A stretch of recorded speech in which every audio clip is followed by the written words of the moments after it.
Hi guys, so I'm inside here by my seed starting cabinet and we're going to talk a little bit more about our seedlings. So I just wanted to show you, this is that tray of seeds that I had started in the previous videos.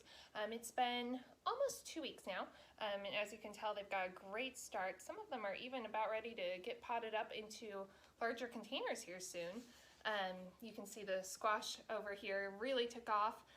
Tomatoes and peppers are a bit smaller, but they're popping up as well. So what we need in order to get this to happen are a couple of things. Water, which we talked about, light, and the other one is heat.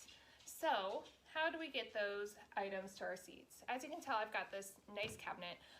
I'll put the link down below if you want to check out the blog post about how we created this. It's been a lifesaver, but you don't need a fancy setup like this. So we'll talk about a couple of different options. So you can tell we have these light panels in here. So these are LED ones.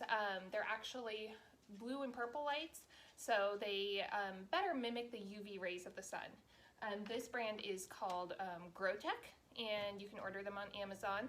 The link is in the blog post down below, and feel free to check those out if you're interested in going with artificial light. The great thing about artificial light is that, number one, these are LED, so they never get hot. I'm touching them, they're not warm at all.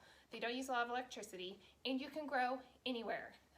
This is a pretty nice sunny room, but it doesn't have direct sun. We're actually on the north side of my house, so I'm able to get my seeds growing anywhere.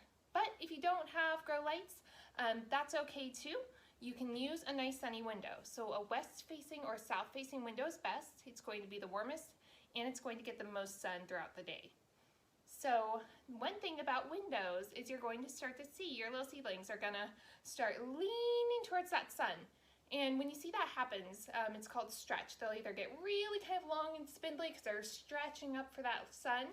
And the same thing can actually happen here if your lights are too far away.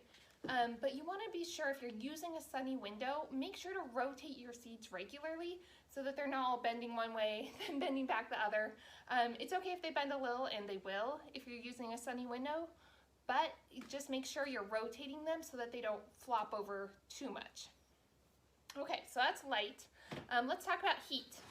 So this is a heat mat, a greenhouse heat mat. This one is, these are the Vivo Sun brand. I really like these. Again, I'll put the link, is in that blog post if you want to find them. They are fantastic. So I grew a lot of years not knowing about heat mats and really not thinking that I needed them. I got these finally 2 years ago, I believe, and it makes such a difference. So obviously there's a reason that we don't grow in the winter time. It's because the soil's too cold. Nothing's going to grow in that cold soil. Well, the same thing is applicable to your seedlings. If you're in your house and it's cold to you, it's definitely cold to them. So ideal soil temps for germination are above 65 degrees. And so these help us achieve that. So these go underneath your trays, either with or without this bottom, depending how thick this bottom tray is. You might want to set them directly on the heat mat, so this cell part. But put your hand in there and see if you can feel. With my bottom trays, I can feel the heat's coming through still, and they've had a great time germinating. So these heat mats are really going to make a difference, especially for those warm crops. Like I said, my squash over here, they'll pop up in pretty much any conditions. These peppers, much harder to get to germinate. So a heat mat makes a huge difference. So I would suggest just buckling down and buying one. Buy a natural one. Don't use a heat mat that's designed, you know, to put on a sore back. Use a real one. These are waterproof so that they're safe, and they're also they heat up to exactly the right temperatures for your plants. Let's talk about these. So these are the clear plastic lids that you'll often see coming with these type of flat kits. So if you buy some of these plug trays or cellular flats, a lot of times they'll come with a clear lid like this. These are great, and for a long time I didn't actually know how to use these, and I'm sure there's lots of us out there who don't really know how to use these properly. So what these are is they help create a little greenhouse basically. So once you sow your seeds and you get your soil all nice and damp and you water it, you put this over it, put it on your heat mat, put it under your light source. This is going to help keep that area moist and warm, creating that little greenhouse effect. So that's what is creating those ideal temperatures and ideal conditions really for germination. And so this lid is great for germination, and that's the key, is that it's here to help until those little plants push up through the soil.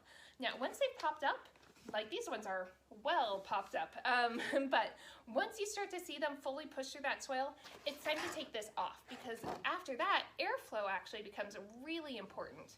It's going to help ward off those fungal diseases. So if you have just that damp air kind of sitting in there, your chances are going to increase of getting damping off disease and other fungal issues in your soil.